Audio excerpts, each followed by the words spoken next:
800-709-4395. 800-709-4395. 800-709-4395. 800-709-4395. There's a new food show sheriff in town, Podna.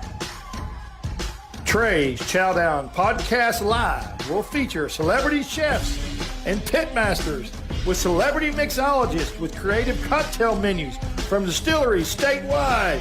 We'll have farmers, ranchers, wildlife experts, fishermen, and more, all for the culinary world and the foodies. Live from the Spoonie Studios on the iHeartRadio platform, Trey's Chow Podcast Live. And here we are again for another Friday with Trey's Chow Down Live in the Spoonie Studios here in Dallas-Fort Worth. And we've got Patrick and we've got Ron. And today we got Chef Clint Connaway. How's it going? Good. How you doing, Clint? Good, sir. I've known Clint a long time. This is gonna be a great interview. Yes, sir. So we're just going to get right down to it, and we're going to talk a bit today about his career and what he's done, and he's done some interesting things and where he is now, and where you can find some of his deliciousness that he creates for everybody. All right. Yeah. All right. So let's talk a little bit. So when did you decide? First of all, where are you from originally? I was born and raised in Weatherford, Texas. Weatherford. So you're a Texas boy. Yep. Those are always the best kind. Texas. Proud of it. Proud of it. That's right. Yep. So when you started off, how young were you when you first realized that you wanted to be a chef? What gave you the inspirational bug to start cooking? Even as a kid, I was talking to you earlier about that Great Chefs of the of the World on PBS. Yeah. I was watching that show before I ever even started cooking.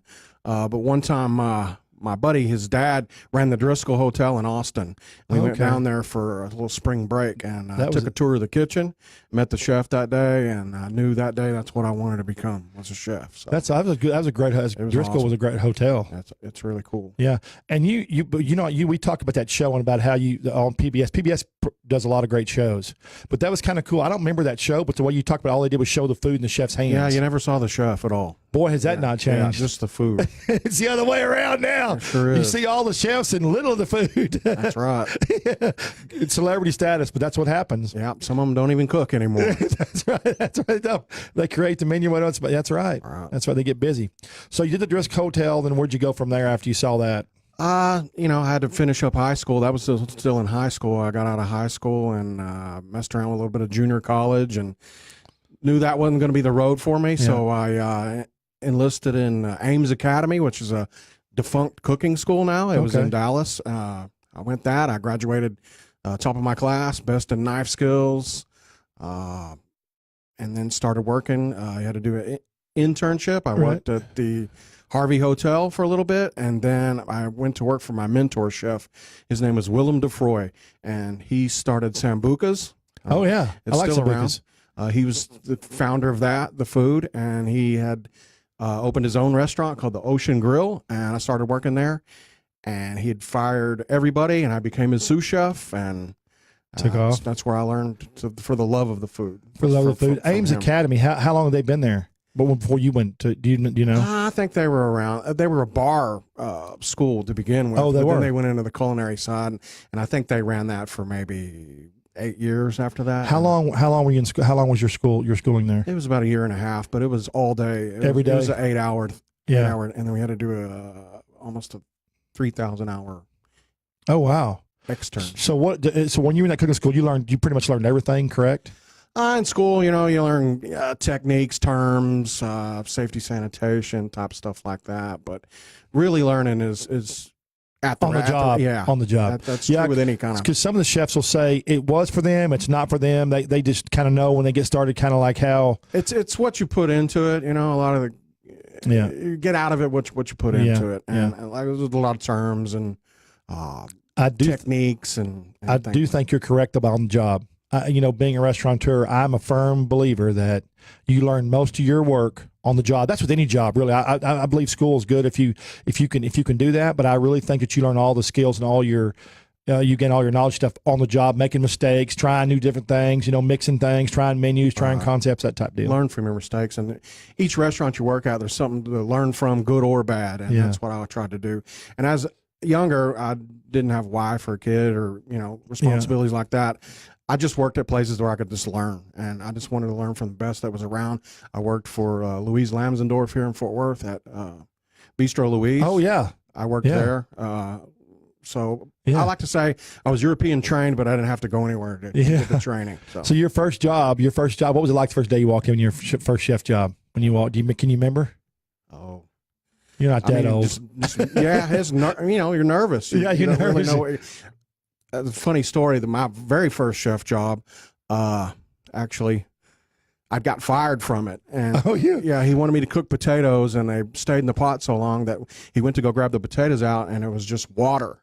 And he said, "Let's take a little walk." And he walked me outside and said, "This is going to be your last day." And so I went home. I actually cried on the way home. That's a story. But I didn't want to get fired. I always wanted to be a chef, and I got fired from my very first chef job. But later that day, the next day, the owner from the restaurant calls me and says, "Don't bother coming in today." And I'm like, well, why is that? He said, "Well, we're closed." I go, "We're closed on Sundays now?" He goes, "No, we're closed forever." So that night, that guy that fired me, he also got fired. Oh, I remember that. Well, that's crazy, isn't it? Yeah. So you're both going to get fired no matter what. Yeah. That's the way the restaurant business works, boy. Here they go. And the funny thing is, we bought some restaurants. My dad bought a lot of restaurants, and they never tell the people what's going on. Most of them don't tell they're going to be sold or it's going to trade hands until they actually happen. Until the bam, keys in the door. Yeah, you've been in the business long enough. You'll show up to work one day and the doors will be locked. Yeah, it's happened a couple of times. Yeah, because they think it's going to create a bad working environment. Lots of times it does. Yeah. Because people are scared. They're not sure what's the job, what the future is. Can they feed their family? Can they pay their car? I mean, it's bad situation. Bad situation. So, what was after you left there? Where'd you go? Where was that? The hotel in the Willem DeFroy. I worked for him for a minute, and then I also wanted to be a chef to learn to travel. You know, growing up in Weatherford, you don't see a whole lot, so I wanted to go and see places. And doing the whole Dallas and Fort Worth thing, I was just traveling to and from work. So one day I just said, you know what? And that was like in the beginnings of the internet. And I got on and I blasted my resume everywhere I could, from India, Ireland, New York. You didn't care where you went. I just wanted to go somewhere. Yeah. And I got a phone call from Montana. These people were that's right. I remember that. A lodge, Eagle Nest Lodge in Hardin, Montana, right on the Bighorn River. And the first time I ever got on an airplane was to go up there and do my little cooking test. And they flew me up there, and I did my thing. It was the first time I ever made a bowl of soup was there.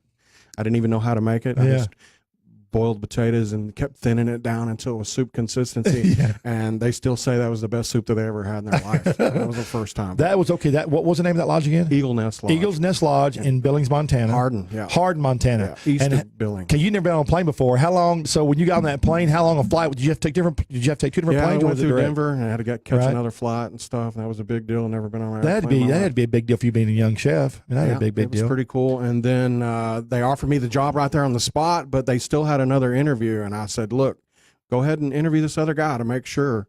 And they did. And then they called me, and I packed up everything I had and put it in a Jeep Wrangler and drove to Montana. Yeah, and so that was beautiful. You were on the river up there. Right? Didn't they specialize in fishing or something? Trout. Yeah, brown trout and rainbow trout. We also had a wing shooting program. They hunted pheasant, Hungarian partridge. That's awesome. Ducks. So did you prepare all that there at on that menu? The bighorn is catch and release on the fish. Okay. You can keep it, but it's recommended that you don't. So a lot of the guys didn't keep that. We did have fish. I bought trout from elsewhere and so forth, but we did shore lunches. Sometimes I'd go out with the guys on the boat and we'd grill on the shore. You know? Oh, that's neat. Where they were fishing, they just pull over. That's good. Yeah. How'd that work? You just put all the stuff on the boat, or was it boat? Coolers. They're big McKenzie River boats. With area would carry that's a couple cool. coolers and stuff. So it was a lot of fun. And I became best friends with all the fly fishing guys. I learned how to fly fish, and on their days off, that's what they did. And I didn't want to be a client to them, so I had to learn to tie all my own knots and my flies and all that stuff too. Because I didn't want to be having them work on their day off. They're taking me fishing. So. Was the menu versatile there? Yeah, it was up to me. I could try whatever I wanted and experiment. So did you have steak and fish? I mean, what was it like the menu like Yeah, there? you're in a lodge, you try to do hearty type stuff like that. And we'd do a little appetizer hour, first course, main course, and a dessert every night, and it would change. And we'd also do a gourmet breakfast in the morning. And a lot of times I just did some lunches that were packed out. But every once in a while, I did get to go and do it on the shore, so it was really awesome. Would the client pay for you to do it on the shore, or is that something that No, we just included it. Oh, okay, you just included. Okay, Like if you had different packages, the chef could come with you. They'd probably charge it a little bit more. that's neat. That had to be fun to get out of the kitchen and be outdoors. Yeah, it was awesome. I mean, it was the best of both worlds for me. That's really neat. Yeah. And how long were you there? We were there a little over 3.5 years. Okay. Yeah. Were you married at that time? Nope. No. But the funny story is, my boss actually became my wife.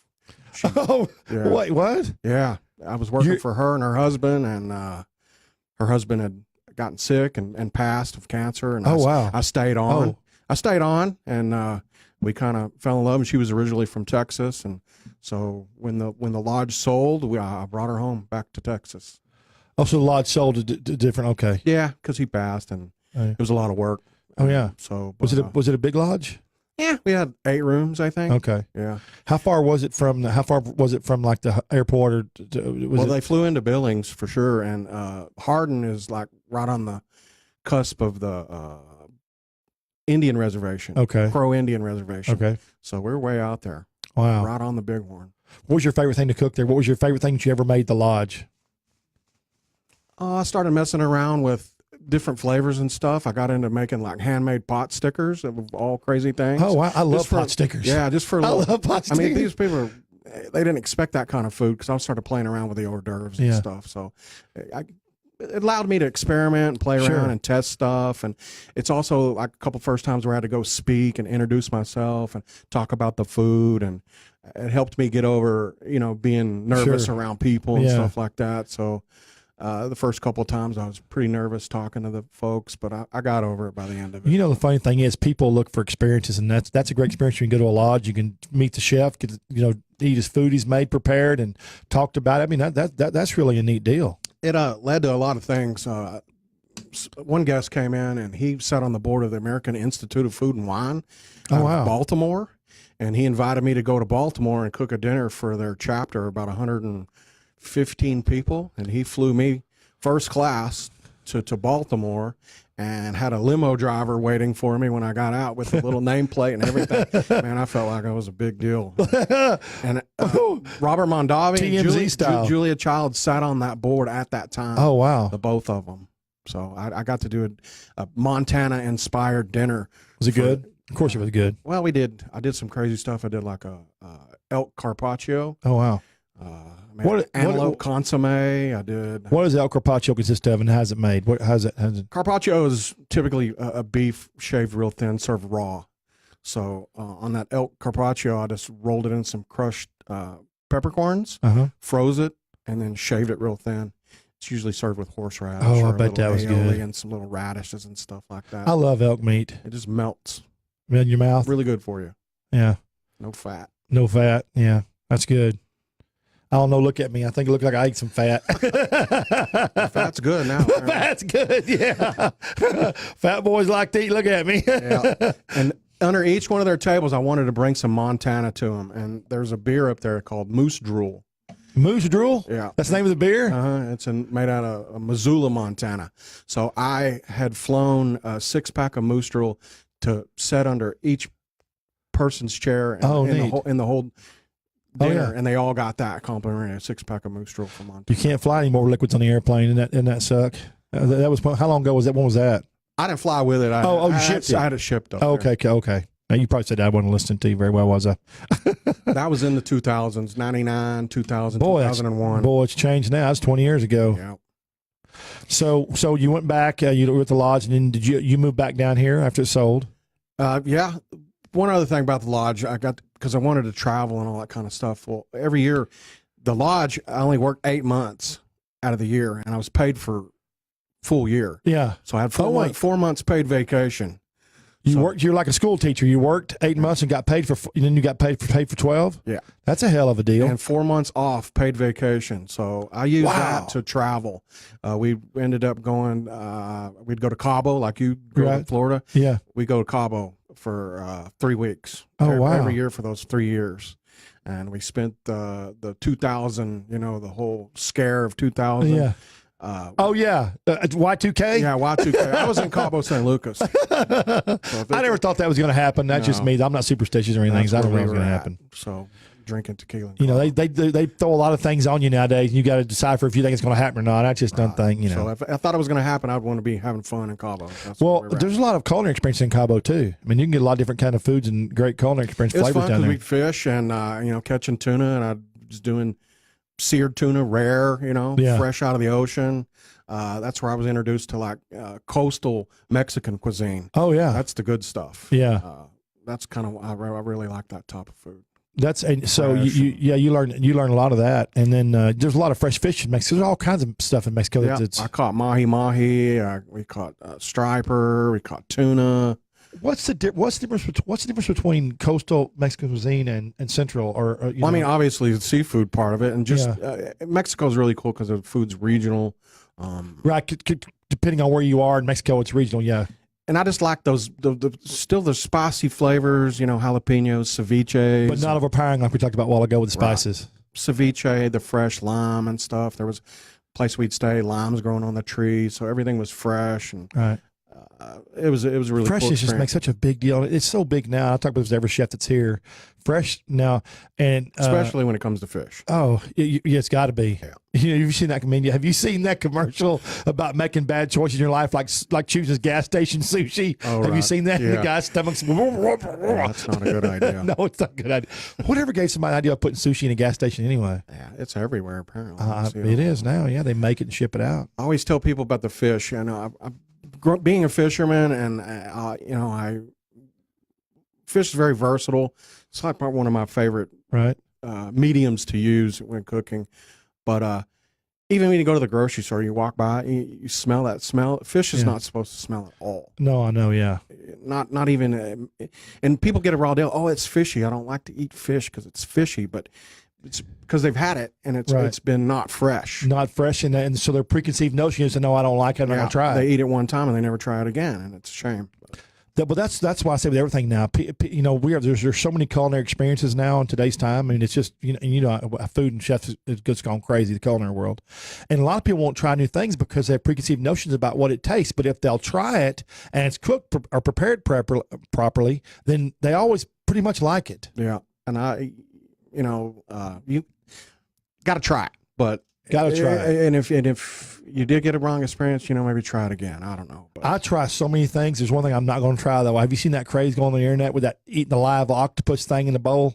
I'm not doing that. I did see that. I'm not doing it. I've tried a lot of stuff too. I'm going to draw the line at live octopus. I got to ask you a question. What's the craziest thing you have eaten? What's the craziest thing I've eaten? Yeah. Squid, or octopus, because I wasn't sure I had octopus tacos. Yeah. And they were good. They were good. Well, okay, I had them twice. The first time they were real good. Second time they were kind of chewy, and I just the first time they were prepared properly. Yeah. And the second time they weren't. Rubber bands, yeah. Which, calamari can be, if it's not prepared, will be chewy too. So. You can help that out. When you do fried calamari, the trick with that is buttermilk. Marinate that stuff in buttermilk, and something in the chemical breaks it down, and tender every time. Oh, that's good. You don't want tender calamari. Yeah. I tell you, it's good stuff. So, but you had a funny story too about when you were starting out as a chef, where we talked about, you talked about before, where you did something with the tomato sauce. Tell me that story. Oh, that was my very first job at working in a Harvey Hotel in Dallas, externship, and long day, been there probably 10, 12 hours, all kinds of crazy stuff going on. And end of the day, it's how to put everything in the cooler. And the last thing I had to put in there was this big old 5-gallon bucket of tomato bisque or whatever it was. And back then they didn't have colored chef coats. It was white, and you walking into the cooler, and I pick it up and put it on the shelf, hit the bottom of it, drop the bucket, and it explodes all over the entire cooler. I'm wearing it. It's all over the entire cooler, on the ceiling, on the floor, on the product. And all the chefs there, they were kind of snickering. It was the end of the day, and they say, "See you later, youngster. Have fun cleaning that up." You were in a white chef coat. Yeah. It was 5 gallons. 5 gallons. Is like 5 gallons of blood. It gets on everything. Yeah, You there can't- wasn't 1 ounce of it left in the bucket. It was everywhere else. How long did it take you to clean all that It up? was 2+ hours. Was it a lesson you learned from it? I don't put away my own food, I guess. Tell somebody else to do it now. Yeah, tell somebody else to do it. But that's also too. 5 gallons of tomato sauce is like 40-something pounds. So I mean that would be lifting it up would be Yeah. Just caught the bottom of the shelf. just caught the bottom of the shelf. Yeah. What was your? Is there a lasting impression that you learned when you were working at Harvey Hotels, or something that you really learned that stuck with you at that particular job? At the hotel, to not work in a hotel. Because, wait, to not work in a hotel. yeah, because if the deal of the hotel is like, okay, we had a bad weather day, right? And they're like, well, I don't know if I'm going to be able to get it in tomorrow. Well, there's a room right upstairs for you. Oh, yeah. So we had to stay there one night, and you're at work and you can't get away. It's like being on a cruise ship. I've been on a cruise ship. Yeah, I can't I would go. work on a cruise. Well, some people like to travel, but if you're young, maybe. But yeah, I've entertained that when I was younger, but I found out that when everybody's at port and you think you're going to go walking around, that's where they pick up the goods for the next leg of the trip. Oh, yeah. So that's when the real work starts. That's when the real work starts. So I decided not to go that route. So you said don't work in a hotel. I'm going to tell you a quick story. Chef Blaine, we just hear, from Grace and Little Wasp, and he told me, I asked him what his most lasting memory was, and he said that he never wanted to see another tray of bacon in his life because for 2 years I made him cook trays of bacon every morning at the hotel. Every morning, bacon trays and trays and trays and trays, and so he just didn't want to cook Large bacon. volume stuff. Large volume cooking for sure. A big thing now is those boutique hotels. Smaller, more farm fresh, creative chef menus and stuff. Yeah, they were building a couple of those in San Antonio.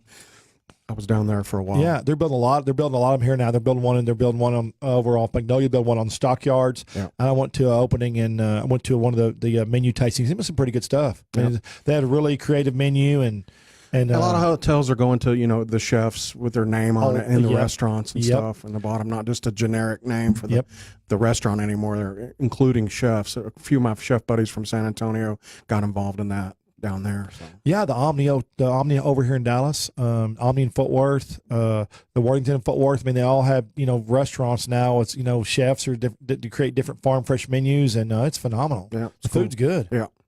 I'd probably work in a hotel like that, but I'm not. What I meant was, I know what you meant. I know what you meant. Yeah, it's a whole different. It's a whole different concept working there. Right. It's a whole different deal. It's a lot of people, a lot of moving parts, and pieces. Oh my gosh. Okay, so you came back. We gotta take a break. We're gonna take a break in a few minutes. But right now, we're gonna finish one story real quick. You came back. And then what was your first trip when you came back? Well, I took about 6 months off and kind of working on my little cabin out at the Brazos River, and you live out west. If you live out west Fort Worth quite a ways, you Santo, live on the Brazos out there on the Brazos River. Yeah. I took a little time off to kind of collect my head from the whole lodge thing. It was a lot of work. Some days we'd work 46 days in a row, right? 76 days in a row. One day off. Because there's no weekends off up there. Our weekends would be seasonal. So I was a little bit burned out, but I landed a job in San Antonio. So up and moved again and moved back down, moved to San Antonio. I love San Antonio. And I worked at a little French bistro called Bistro Vitel for Damien Wattel. You were French trained originally, right? That's what you weren't French trained, but that's what you've cooked French for 7 years. My mentor was Willem de Froy, and he was European, so he was Belgian actually. Right. So that's very similar. There's more 3-star Michelin restaurants in Belgium than there is in France. Okay. So that's where I basically learned the European style of cooking. But I started working for Damien Wattel at a Bistro Vitel. Right. And I was the chef there. I became his chef. He was a chef owner, but I was doing all the cooking. He said he was going to get a cardboard cutout of him and just stick it in the back because he doesn't do anything anymore. He wrote the menus off. So did he write the menus? We did, but we had a changing cardboard cutout. But we had a changing pre-fee menu that changed on the daily. Yeah. 5 different apps, 5 entrees, and a dessert. Changed on the daily? Mm-hmm. Every day. Wow. And I was in charge of all that. And we won Best French Restaurant in San Antonio. 4 out of the 8 years that I was there at the helm. So. Okay, we're gonna go to a break here because we're capitalists and we like to be able to pay our bills because these guys over here want their dadgum bills paid. And we want to keep our studio and everything intact. So we're going to go to a little break here for about 3 minutes, and we're going to be back to talk to Chef Clint about some more food and what he's doing now and where you can find his food today. See y'all in a minute. Bye.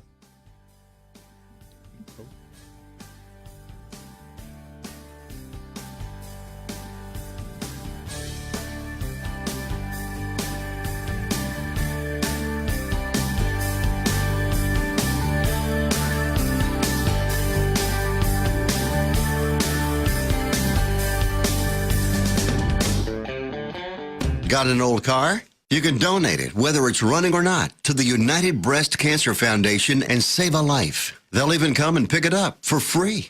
The United Breast Cancer Foundation has saved hundreds of women's lives through their free or low-cost breast screen exams. But now they need your help. The United Breast Cancer Foundation wants to save more lives through early detection by offering women free or low-cost breast screening exams. And donating your old car, SUV, or truck, whether it's running or not, helps pay for them. Plus, you get a charitable tax deduction. Help the United Breast Cancer Foundation save lives by donating your old car, SUV, or truck. Call now for free pickup. 800-245-0823.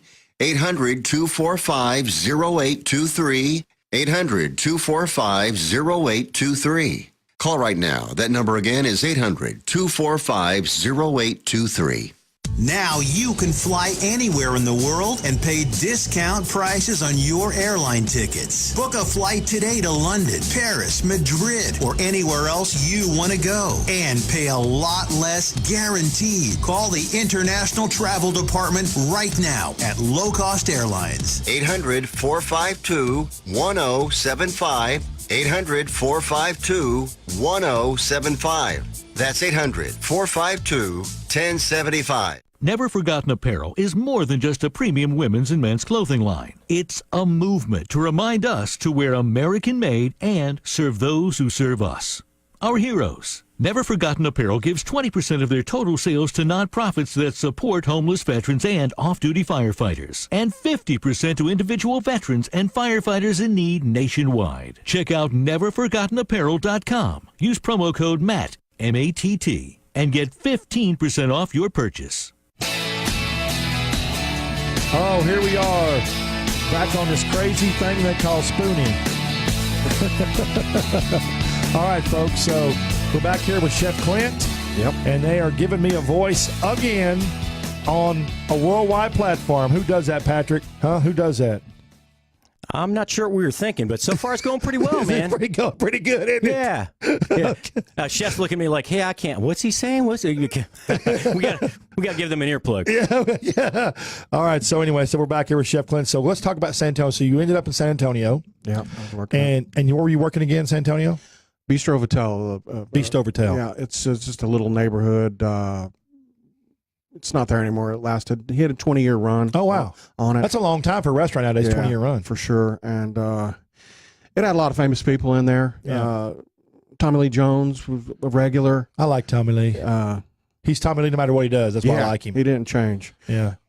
Met him twice. At a couple times, Benson owned the Vikings football team. Oh, yeah. He would eat in there on the daily. There was about 4 billionaires in San Antonio, and any given time, all 3 of them would be there eating at one time. I saw Mr. Benson pull up in a Rolls-Royce limousine and walking across the parking lot, bent over and picked up a nickel out of the parking lot. Whoa. That'll tell you, won't it? Yeah. Yeah, that's how you got that Rolls Royce. Wow, it gave me good. I was like, really? That's how you got that. That's how you got that Rolls Royce limousine. Yeah. That's awesome. So you were there. What was your favorite thing to cook at that bistro? That's where I started learning a lot of the French techniques of braising. Braising is low and slow in the oven. Sure. Usually with wine or some flavorful liquid, chicken stock, veal stock, onions, your mirepoix, which is carrots, onions, and celery. Just the rudimentary form of French cooking. Right. We did a lot of that kind of stuff. So coq au vin was one. That's this older chicken braised in red wine and veal stock and onions and mushrooms and stuff like that, and then it all gets reduced again, and that becomes the sauce. And duck confit is another. Oh, I like duck confit. Yeah, that's another French technique that they use a lot. People are confiting all kinds of things now. They sure are. It was originally probably duck or chicken. It was a way to preserve the food before refrigeration. Rillettes is the same kind of a thing. That's basically a pate, but it's covered in fat. So the fat cap seals it. Fat cat, boy, it sounds good, doesn't it? Fat cap. The good stuff. Hey, fat cap. Yeah. It's funny. That's what I tell everybody. I got a fat cap. Yeah. So what did you do when you left San Antonio? Where'd you go from there? Well, I did a little bit of stint at Max's Wine Dive in San Antonio. Oh, yeah. And they would, they did a big promotion of the chefs and stuff, and that's where I got involved with the paella competition down there. Now, what is the paella competition? Tell me explain what that is. It's real quick. Corona puts it on every year, and it's the national dish of Spain, which is paella. It was originally more like a peasant's dish. It's typically made with rice, but there's a lot of seafood components in it. There's wild game in it. It's just like everything in a pot almost. Is it complex or is it pretty? It can be. It's really simple, though. I mean, it depends on what you want to put into it, but it's a specialized pan that's about 2 inches, really flat, like a big giant iron skillet. So it's long? It's long? Big and round. Is it cast iron or just a... No, they're it's almost thin. To get a lot of heat transfer on it. Okay. And it starts out with a sofrito, which is onions and some herbs and stuff, and then you start layering your flavors in. Okay. And then it's typically made with bomba rice, which is a short grain rice. Okay. It absorbs the liquid. Right. Saffron is very prevalent. A lot of times they'll be yellow, but they make squid ink ones and all kinds of ones. But anyway, the paella competition, they had 2 different categories. You do a traditional and then a contemporary, and chefs from all over the world came. Chefs from Mexico, celebrity chefs from New York, some of those earlier winners from those shows. They were there, and what year was it? I think it was the 4th one. I won that one. Oh, wow. With my paella. I did a Texas themed paella. What was it? I had, instead of the saffron, I would use cumin, which is very prevalent in chili. Right. So it almost tasted like chili. Right. And I put everything that you could find in Texas in there. Rabbit, venison. I put crawfish in there from over at Houston way. Right. And then what really topped it off is I put rattlesnake in it. Oh, rattlesnake. Wait a minute. I did. Rattlesnake. Wait, that brings back memories of something you told me. Oh, rattlesnake. Didn't you used to catch a bunch of rattlesnakes one time? Yeah, me and my buddy, Nasty Mike. Nasty Mike. Yeah. I don't know. Nasty Mike. That's his name. Yeah, that's his name. Me and him, we turned in 86 pounds of rattlesnakes one year. 86 pounds of rattlesnakes, Patrick. 86 pounds. But the funny thing was, they would give you a $100 prize for the most pounds and a $100 prize for the biggest, and we didn't win either one of those. So that tells you how many. How long did it take you to catch 86? Now this was live rattlesnakes. Yes, sir. Live venom, fill you full of venom rattlesnakes. Yes, sir. What'd you put them in? Just a metal garbage can. A metal garbage can with a lid, and what if the lid came off? Oh, you better run. If you turned in 86, how many other people turned in at one? We had a big box, and we kept filling them up for a couple of weeks. We'd start a month or 2 out before he turned them all in. But oh my gosh, crawling around in rocks and getting in the snakiest places you could find, and I wouldn't do it anymore. That's when I was young. And yeah, before you didn't have your responsibility and stuff, it didn't matter. Yeah. So you put rattlesnake in the paella. Paella. Pie. It's called paella. Paella. Okay. That's how it's pronounced. So that was part of the thing. Was that the clincher for you?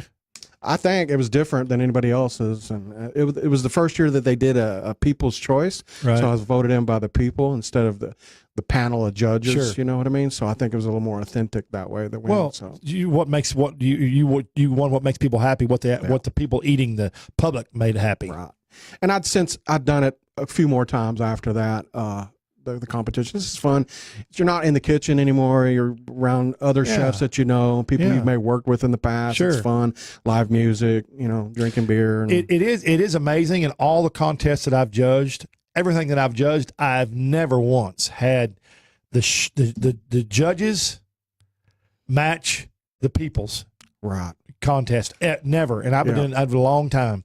And I've never had those two say, hey, they both win, because they're blind. The public's blind. The judge is not. So, and I think once you put a label on somebody as a judge, they instantly start getting overcritical. You know what I mean? So I'm not sure the people are just eating it and then just taking a response to it. But sure. They're looking for stuff and right. They're looking for how they're looking for the flavor profiles. They're looking for what is texture, texture, and all that. Yeah. I think just the people's choices. It tastes good. That's the one I like. So. Yeah, well, obviously it did. Yeah. You won. Yeah, it was you cool. little rattlesnake. I think they're on their 10th one now. Did the people know it was a rattlesnake in there? Yeah, I mean, Okay. when you're at these things passing out stuff, you say what you're spilling your goods, and you get it down, and you probably say it 500 times a day. I mean, there's 600, 700 people there. But you just say it all day long. You ever had Texas flavored, inspired paella with rattlesnake and rabbit and crawfish and? Have you ever had fried rattlesnake? Oh yeah, I had it at that thing that we turned them in. They were cooking it there. You know, there's some things that fried rattlesnake. Dean Fearing over here's got fried lobster. You know, I mean, there's a lot of cool dishes. Grady's got some down at Horseshoe Hill. You know, Great Chef Grady Spears. I mean, you can fry just about anything nowadays. I saw a cool thing. I did it one time. Instead of a crab cake, we did a rattlesnake cake because the meat is almost like crab. It flakes off in little lumps and stuff. Right. So instead of a crab cake, I made a rattlesnake cake. Oh, that's neat. Yeah. What did you use for binder in that? What was it? It's the same stuff you Same do. stuff, okay. Like a mayo, eggs, breadcrumbs, onions, bell peppers in there. What kind of was the flavor profile good? Yeah. For someone who's never tasted rattlesnake, and I could complain, what is the flavor to you? What does the flavor represent to you, the flavor profile of a rattlesnake? I mean, I would say a cross between, this is going to be something different, but frog legs and a rabbit almost. If you could come up with that. Yeah. I mean, I don't know if you've eaten rabbit or frog leg, but. I've eaten both. Not a bunch, but I've eaten both. If you mix that together, that's about what it's like. Okay.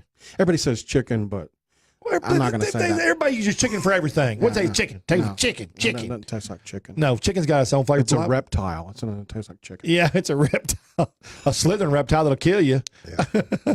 Okay, so you did your stint there. Then when you left San Antonio, did you come back here? Yeah.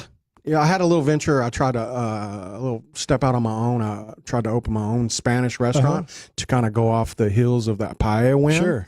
And we featured paella and stuff, and I partnered up with some people, and long story short, it didn't work. Yeah. And so I packed it up. Listen, a lot of restaurant concepts don't work. Yeah, I always say I better have tried and failed than never tried at all. That's right. You know what I mean? So well, us being in the restaurant business for over 100 years, my family.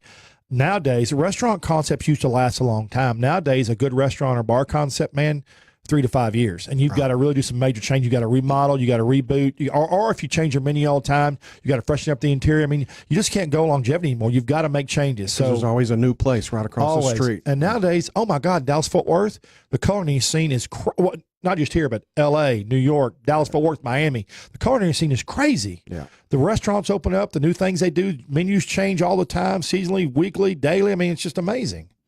I think I came up with a concept one time. Have a restaurant, one central building, and you change that restaurant completely 4 times a year. Oh, that's neat. But it's in the same building. Yeah, so once a quarter, you change it. Yeah. That'd be neat. That'd be good. Yeah. Stay with the times, mix it up. Mix it up. Yeah. So you came back to Fort Worth after that? Yeah, and then I went to work for John Bonnell at Waters. I worked for him for 3 years. We did a television program with United John one time. That's where I met you. Yeah, and you did that was a good episode, by the way. But you had oysters, you had a huge menu there. Yeah, and that's where it really started working with seafood because John, he would just order in random stuff. Everything always fresh. Scorpion fish, everything fresh. We would use 4 or 5 different seafood vendors, stuff flown in daily, fresh. He's emphatic about fresh, and he's got a lot of great ideas. Oysters, I didn't know a clue there were so many different types of oysters. Yeah, there's hundreds of them, and hundreds of types of oysters. Yeah, y'all had more oysters than anybody in Fort Worth, right? By far, more variety. Yeah, we had 13 because we did a daily, the Dirty Dozen, right? For happy hour, right? Yeah, so there's 12 different ones rotating all the time, right? plus house oysters, and we did a bunch of other things with oysters and stuff too. Is he still doing that at Waters? Yeah, I think Okay. they're still doing that down there. So he would get those in. They would come in fresh, and so you learned a lot about oysters that time, I guess. Sure, just tasting them, trying them, Yeah. working with them, different mignonettes and sauces and things that go with them. You get bored with it. Cracker and Tabasco gets old after a while. So we were playing around doing some Asian versions and some Mediterranean version type stuff. What I do now, what I've done for the last 5 to 7 years, I obviously have to eat a lot of food. I was never a huge seafood eater and wasn't an expert on oysters or anything, but I've learned a lot in the last 5 years about seafood, and I learned a lot at John's that day at Waters doing that show with y'all. I mean, I tried. Jamie had me try a bunch of different oysters, and y'all had a bunch. I mean, I learned a lot of different flavors. Yeah. There's a new place that opened up in Fort Worth, and they won like best new place on Yelp or something like that. I don't put a lot of stock in Yelp, but they did. Yeah. And they got baked oysters, and I'll tell you what, I had baked oysters before them at a place in New Orleans that's really, really good. I don't remember the name, but the Bourbon Street Oyster Bar in Fort Worth, then now in the Colony, they're opening up a new spot over there, same restaurant. They've got baked oysters that are just, oh my God, they're good. Oh, it's like the old school Rockefeller style with spinach. Baked on top, and then they got a little cheese. My God, they're Parmesan good. cheese on Woo, it. Yeah. boy, they're good. That is good stuff. So what was your favorite thing to cook at Waters?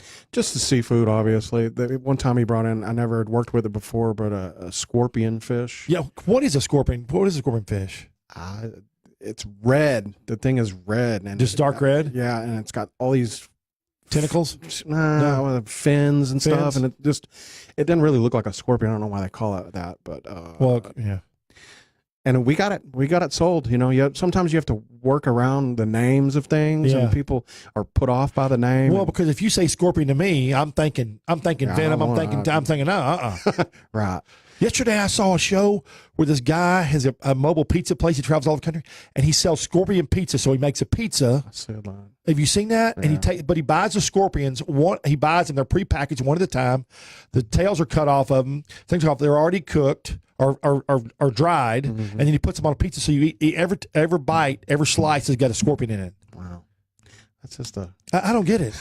It's a gimmick thing. It's what he said. It's a gimmick, but he sells out every time. Yeah. And it's like I don't even desire to go around eating scorpions. Do you? I have. Yeah, I know. I have eaten a scorpion. So that was just so that your scorpion fish. That was fun to play around with. What was your favorite oyster? Ooh, what were those? Oh, Naked Cowboys. Oh yeah, Yeah, those are the good ones. Yeah. East Coast. Yeah. Yeah.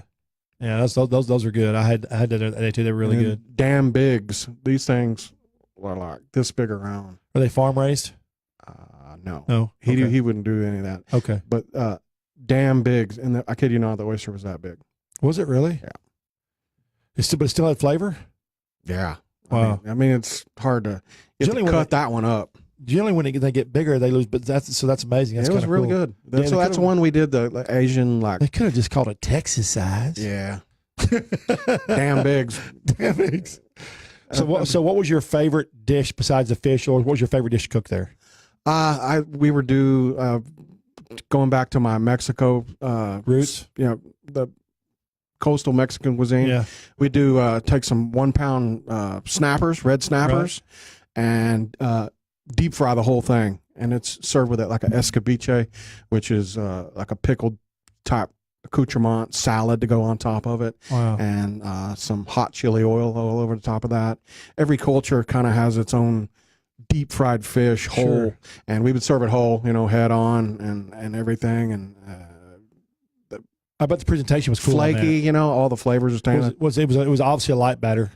Was it panko batter? Or Just rolled it in a little bit of flour and a little bit of cornmeal. Okay. And that's it. And then to a hot fryer. Oh wow. No batter at all. And you said it was a set up right? Yeah. That's a great presentation. And every time you try to do a whole fish, there's got to be one lady in that. I can't eat it because I don't want to look at its face. every time. So you'd have to take it in the back, cut it. It'd be funny. If you could get some fake little plastic glasses and do the fish, and then put the little glasses on the fish as it went out. Oh my God, it'd be funny just to watch people's expressions. Right. Get people. Hey, it's all about experiences. That's funny. So you really enjoyed that, and now you're working at now you're working at a place I love, Texas Republic. Yes, sir. And you've got a big menu over there. It's all fresh. Yeah. And you've got one of my favorite dishes one of my favorite comfort dishes that I love. You know, I love chips. Yeah. I love nachos. I love cheese. Who doesn't it? Right. If you're a Texas person and you don't love chips and queso or chips and salsa, there's something wrong with you. Yeah. You're not a Texan. Right. And we go a little bit further. We've thrown in smoked brisket in with those Smoked chips brisket. and cheese. I like that dish so much. I did an episode on Fox 4 with it, and everybody at Fox Television loved that dish. I remember that. They were like, wow, what is that? Tell everybody what that dish is called and how it's prepared and how you make it. Well, it's a trash can nacho, and it's a layered nacho. We put it in a number 10 can. We cut the bottom out of it. We had a bunch of those laying around. And it's just layered chips, cheese, queso, jalapenos, everything that you could imagine putting on a nacho. But hang on, you prepare fresh. This is not stuff that you just it's out of the jar. It's all cut up. That's when we smoke our own brisket. Right. We'll make our own chips. Right. Make our own guacamole. Right. Make everything from scratch. Right. And it's just layered in there 2 to 3 times, and it comes out on that can, and you pull it off, and the cheese runs down, and it's a reaction from somebody every time. It's like food that's like moving or something, because sometimes it falls over and they laugh and whatever, but it's a different response from everybody each time. I've had like, I don't know, 7, 8, 9 times. I did that display. So I told everybody that morning at Fox, I said, I don't know if it's going to come out. I'm not sure, because we have to assemble everything there. Right. And I said, I don't know. And they were all standing back behind, on the set back behind. There was 8 or 10 of them all watching, anticipating what was going to happen. Was going to fall on the floor. And I took it off. It was perfect. I said, ta-da! Yeah. Like you've been doing it forever. Like I've been doing it forever.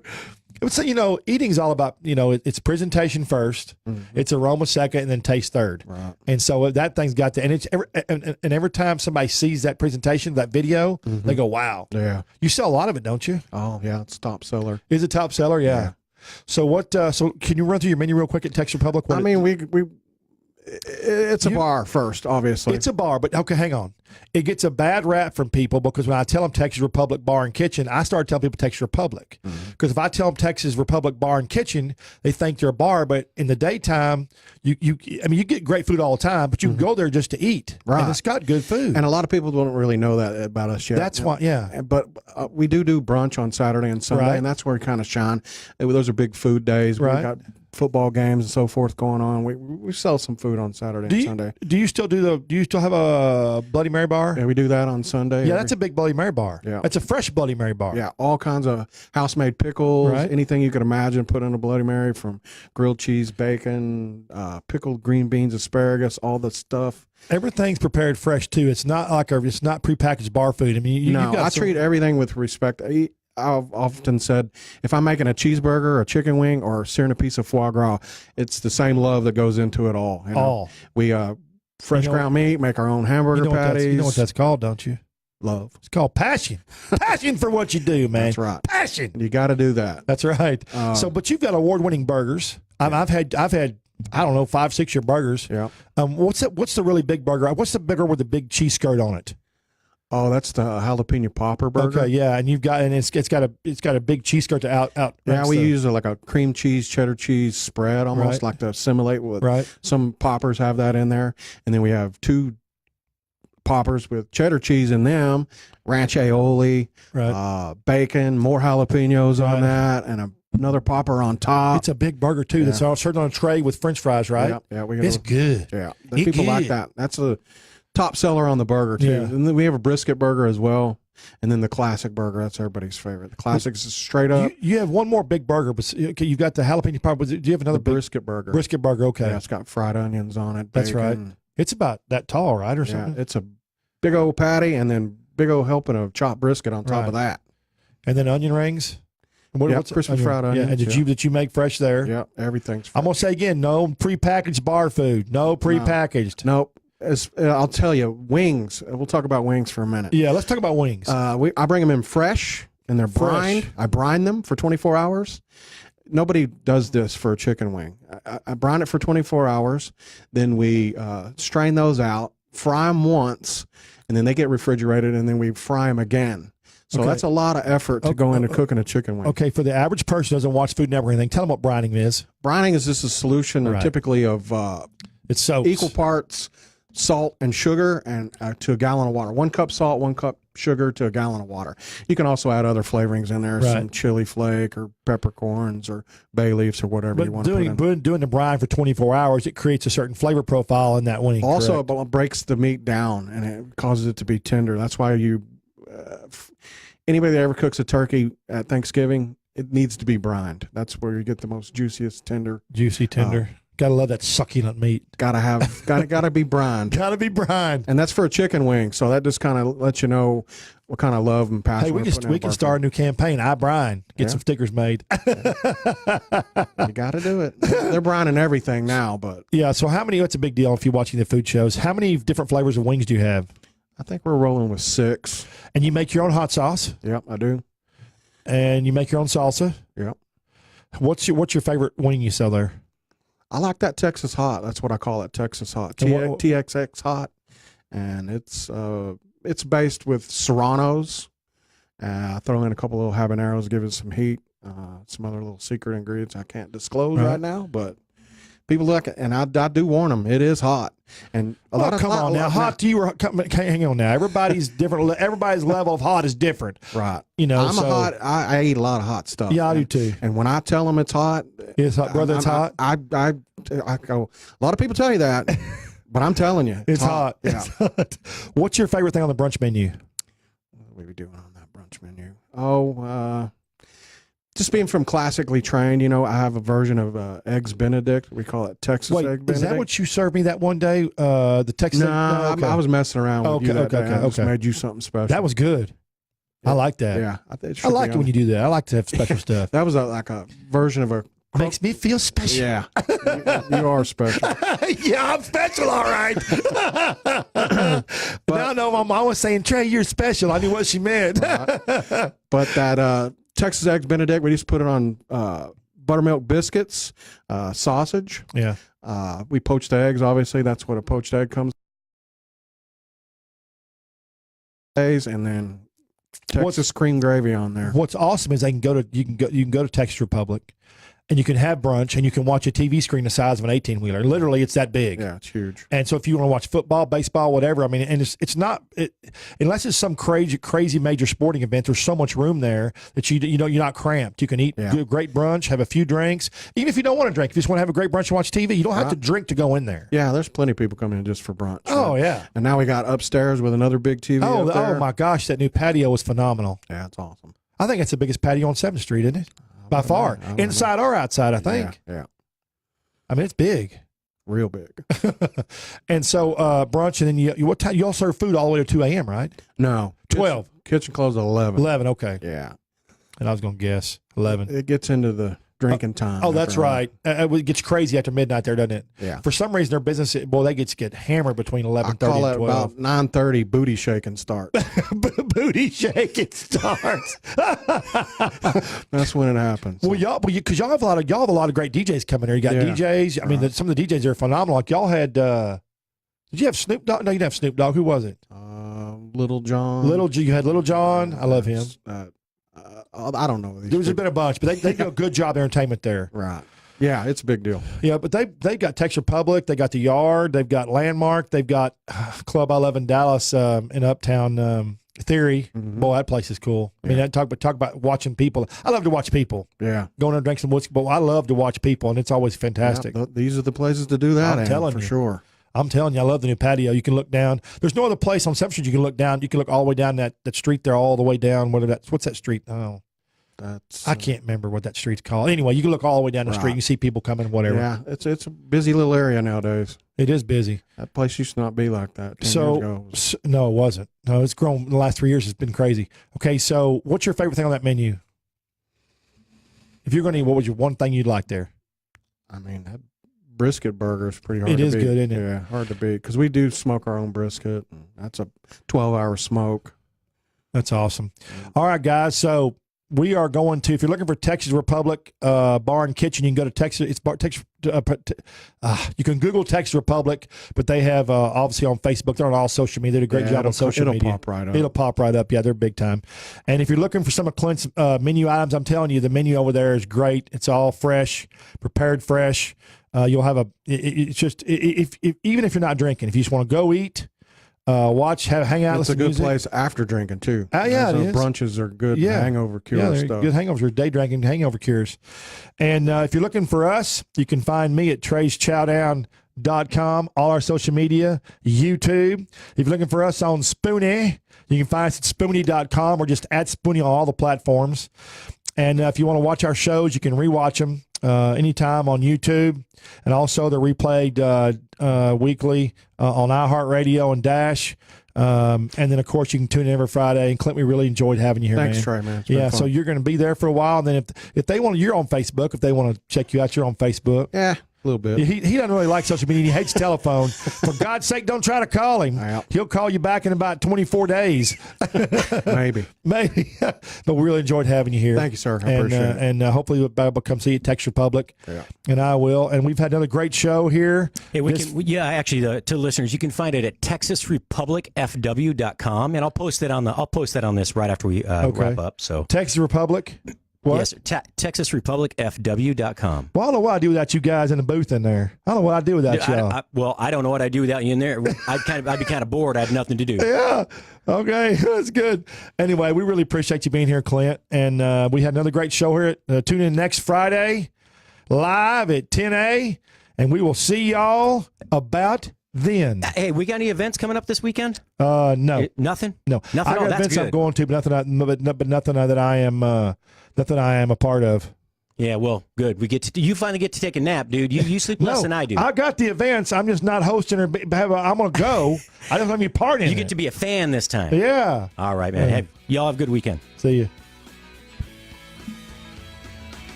Awesome.